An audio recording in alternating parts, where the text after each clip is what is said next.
Okay, so let me introduce you to the idea of Euclid division algorithm. Euclid was a mathematician who gave us a rule known as Euclid division algorithm. Euclid division algorithm. Or you can say Euclid division lemma. Same thing.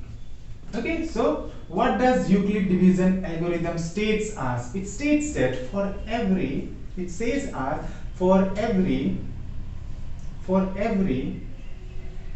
a comma b belongs to integers. Okay, so for every a comma b belongs to integers where b is positive, there exists unique q and r which also belongs to integers such that we can write a equals to b times q plus r. Okay, where r lies between 0 and b but does not include b. Okay, so in this setup, q stands for quotient, r stands for remainder. This is nothing but a traditional division, but only the setup is different. Okay, this is just our traditional division which is written in different form. Okay, so let us understand what Euclid division algorithm says as with an example. Let's say a equals with an example. Okay, let's say a equals 36 and b equals 5.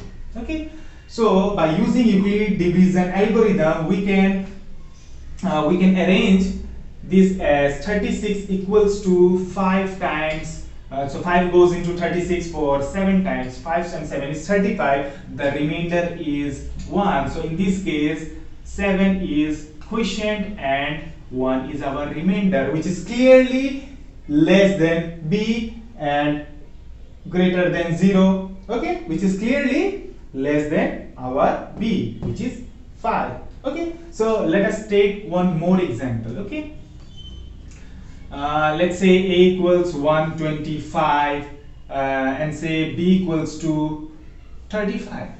Okay, so 125 equals to, so 35 goes into 125 in how many times? 35 times 2 is 70, times 3 is 105. 35 times 3 is what? 35 times 3 is 105. The remainder is 20.